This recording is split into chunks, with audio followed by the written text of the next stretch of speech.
Pullbacks, pullbacks, pullbacks. You see them all the time, but do you really know how to trade them? Well, today I'm gonna show you how to trade pullbacks the right way, how I trade pullbacks, and how you can actually profit from this when you're looking at the market. Now, why wait, right? If you just track your trades, right, and your account balance, you will start to see the market trending up like a regular chart. So if you just track, anything and, add numbers to it, you will start to see waves, right? Even your weight, right? If you're tracking your weight, you will see, the scale either going up, and then you lose some weight a little bit and then you gain some weight again. So everything in life has ups and downs, right? Have the waves. So right here, the market is going up, and basically it will give you sometimes, small pullbacks like this, or sometimes it give you, medium pullbacks, okay, like this. Or sometimes, the market will go up, and then boom, they will give you large pullbacks like this. So we can trade these different type of pullbacks. You can actually measure these pullbacks with Fibonacci. I don't use fibs, but you can measure it. Like right here, this pullback could be maybe a 38% level right here. This pullback can maybe be right here a 50% level on the fib, and this one could be maybe a 78% level. So again, you don't have to use fibs. I'm just showing you or telling you that in the market, you have different pullbacks, right? You have the small pullbacks, medium, and large. Now, the reason why I like trading pullbacks is because, all right, let's say, for example, the market pulled back to this key level right here, and I want to go long. Well, guess what? I can literally have a risk around here, and my reward, right, could be this right here. Versus if, let's say, for example, I say, all right, I don't want to trade a pullback, but I want to trade a breakout, right? If I trade a breakout, guess what? If I get in right here and trade this breakout, usually I have to put my stop below that swing low, and then I would have to maybe go for a 1-to-1 or maybe a 2-to-1, okay? But overall, in my opinion, you can get a better risk to reward on the pullbacks. So that's why I like trading pullbacks. It gives you better risk to reward. And not only that, it gives you levels that you can actually lean on, because these levels are very important because a lot of big players participate at these levels, okay? So let's go to the chart to show you guys some examples. All right, so right here, guys, we have a market that's breaking this key level right here. If I'm looking at this right here, I want the market to pull back to either this key level right here, or I want it to go pull back deep to this key level right here. But notice how the market didn't pull back to this deep level, but pull back to this level right here. Now, let me zoom in a little bit more, because if you really look at it, guys, it didn't even touch this level, okay? So this is what I'm talking about when it comes to these little small pullbacks.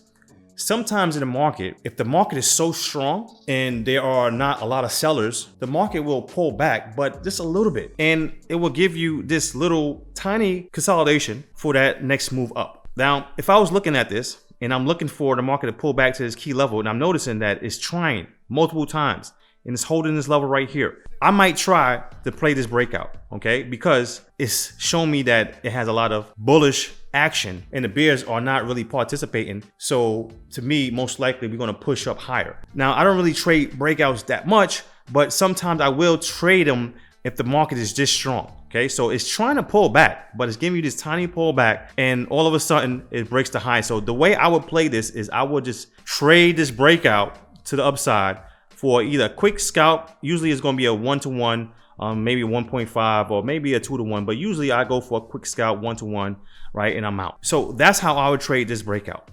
Now, here's another opportunity where it came back to this pullback right here. Now it came back to this level right here. Okay, we have a nice demand level right here. So right here, we have a small pullback, but this one gave us a nice medium pullback. So to me, honestly, I like these the best. And notice how we got this nice rejection right here. And that would be a nice long opportunity to at least go for a quick scalp to this high right here or this high right here. So that's how I would get in the market and look at the market, because overall you see that the market is very strong. Anytime I see any type of strong move like that, I'm looking for some type of continuation, right?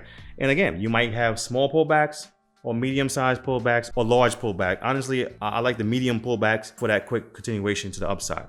Now, let me show you guys another example.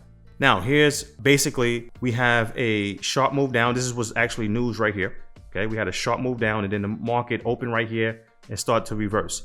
Now, notice right here, we have support right here, and it starts to go right here and it's holding this support. And if you look at this, this is not really a deep pullback. It's just a little tiny pullback, but it's holding, right? It's holding.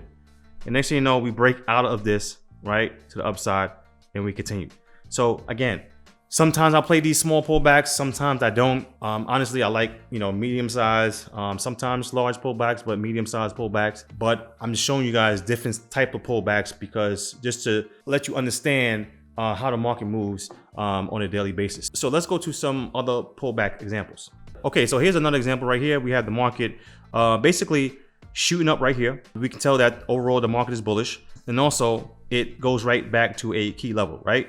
The key levels I use is support and resistance and supply and demand, right? And I'm quite sure a lot of you guys understand that. If you don't, I have videos on supply and demand and support and resistance. Now, we have the market come back to that key level right here, and they gave us a nice bullish bar right here. How do we want to get in? You can get in multiple ways. I like to look for a confirmation. So I'm looking for some type of rejection, bullish bar, anything that's going to show me that there are buyers in the market. So right here, we definitely have a nice bullish bar. And if you don't want to get in right here, you can wait a little bit and then notice it showed you another bullish bar. So right here, we can go long.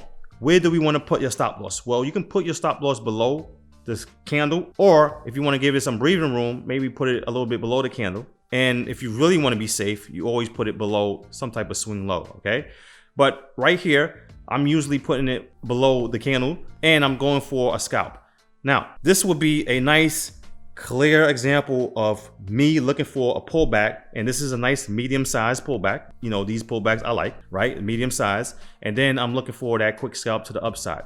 Now, check this out. A lot of new traders, for some reason, they will see them move. For some reason, they won't get in right here. And then they will see it pull back again, won't get in right here, right? And then all of a sudden, when it pulls back here, that's when they want to get in. Guys, listen, when you see a nice move like this, you want to get in on that first pullback, okay? If you can't get in the first pullback, try to at least get in the second pullback.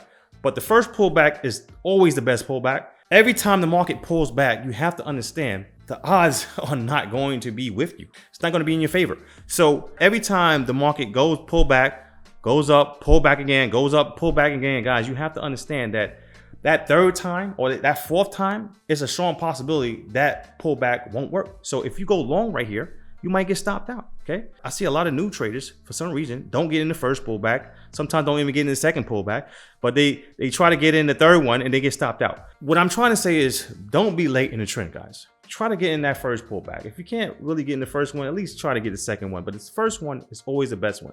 Let me show you guys another example. All right, here we go. Guys, listen. A nice sharp move up. We all know that the market is bullish. We're looking for a key level. We do have a key level. Yes.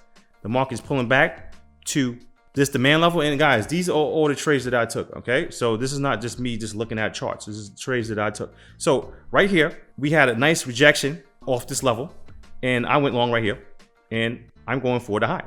And because overall, the way that the market pulled back, it was a nice medium-sized pullback. I believe that we can scalp it to the high, and that's it. Boom. Now, again, let's go back to what I was talking about before. Most traders will see this, maybe skip this part, the market pull back, maybe hesitate, don't even get in this second pullback. Okay, and then now we had that third pullback, which is right here, and then boom, all of a sudden they want to get in right here and it gets stopped out. Guys, stop doing that. Right? Stop trying to get in the third pullback. Like, you always want to try to get in the first pullback, right? Always. Because some of you guys, I don't know, either you're scared, I don't know what it is, but stop trying to get in the third pullback. Now, how many times do you want the level, to hold? Can you actually continue to play this level multiple times? Usually you can play the level maybe twice, but usually if it's working that first time, I'm out for the day. Okay, I made my profit. Why do I have to continue to try multiple times? To me, I don't want to. So to me, that first pullback is always the best pullback. Let me show you guys some more examples. Now, here's a range right here, and then we broke out of the range. Some of you guys don't even know how to trade a range, which is cool. So if you don't know how to trade a range, don't trade them. Wait for it to break out the range. Now, it broke out of the range. Guess what? It gave you a nice supply level right here. I took this trade. Came to the supply level right here. We have a nice bullish bar. All of a sudden, that bullish bar gets wiped out with this bearish bar right here. Went short. I went for a quick pop to the downside, and I was done. because it was late in the day. I didn't really want to, you know, hold all the way down. Anyway, it was like 12 o'clock and I didn't really want to hold. So I just went for a quick scalp and I was out. Now, basically, I would say this is a nice medium-sized pullback, nice key level. And I took that trade and I was out. The key to all this, guys, is the picture has to be clear. Most of you guys, the naysayers or the complainers, would say, oh, that doesn't work. This doesn't work. The reason why it doesn't work for you is because you want to force trades when it's not there. These trades that I'm showing you guys back to back, if you really look at these trades, they are very clear, right? I'm not taking trades when the market is just sloppy, right? I'm trying to wait when I see a clear picture, and then I'm waiting for that pullback. Does it work 100% of the time? No, nothing works 100% of the time. But at least I'm trading, and when I'm taking that trade, I'm okay risking my capital. All right, so let me show you guys another example. Okay, so right here, guys, we have the market, an uptrend, and I love these type of pullbacks because we have a nice corrective pullback, right? You could call it a channel, whatever you want to call it. I love these type of pullbacks because usually I'm looking for some type of breakout, right? So I went long because overall we were at a key level right here. And basically we was holding that key level. Nice correction when it comes to the pullback, and basically went long right here for that quick scalp, and I was done. Now, let me show you guys another example. All right, guys, here's another example. We're ranging, boom, breaking out. Now, check this out. Okay, we have a nice strong move, guys. Okay, nice strong move. We have a pullback right here, right? You can definitely get in that pullback. Look, notice how we have this nice bullish bar. Boom, get in that one for a quick scalp. Now, notice how we have a second pullback, right? Nice corrective move right here, right? I love these. So, all of a sudden, once it shoots out of that correction, you can go for that quick scalp to the high, or maybe to the top of this candle right here, and you're out. So this is what I'm doing every single day. But if you just look at my charts, guys, I'm looking for a clear picture. I'm not trying to force things, right? This is where a lot of people will always say this doesn't work or that doesn't work. And I hate that, because just because something doesn't work for you doesn't mean that doesn't work. You know, when I hear that, I can tell that that person is just full of themselves. Because if you really believe that just because something doesn't work for you, all of a sudden, nobody in the world can actually make it work for them. And honestly, it's a silly, silly way to think, guys. Pretty much everything works when it comes to trading, right? If you really study trading, study the real professional firms, they have hundreds of different traders, right? And if you go to that firm, every single trader is not trading the same strategy, okay? This is why when I look at, you know, certain videos, how to trade like professionals, right? And I'm like, first of all, professionals don't even trade the same, right? Everybody have their own style. So you have to understand, just because it doesn't work for you doesn't mean that it doesn't work. So what I'm trying to get at is, if you're going to trade something, guys, make sure that it's clear, right? So when you do risk your capital, you are okay if it doesn't work. And most likely, if you keep on trading this way, it's going to work. So that's the main thing. I hope you guys got some value out of this. Make sure when it comes to those key levels, look for some type of reaction, understand the different pullbacks, and go from there. Now, another question probably some of you guys will have is, what if the market doesn't pull back to my key level? Well, if it doesn't pull back to your key level, guess what? There's no trade. There are plenty of days when the market is shooting up and it doesn't pull back to no levels. Guess what? I don't trade those days, okay? Only way I would trade that day is maybe if I'm just trading a breakout, but most likely I'm not trading those days if it doesn't pull back to my key level. So don't worry about if it doesn't pull back to your key level. Skip that day, wait for tomorrow. Trust me, the market always pull back to these key levels, okay? The most important thing is having a clear picture and managing risk, okay? So that's all I have for you guys today. If you enjoyed this video, hit that like button, hit that subscribe button. Also, I have a Black History Month sale going on, so check that out in the description. If you want to learn how to trade like me, I've been doing this for 16 years. Check that out. Comment below if you have any questions. I try to answer all your guys' questions. Thanks a lot for your time, and please have a great day.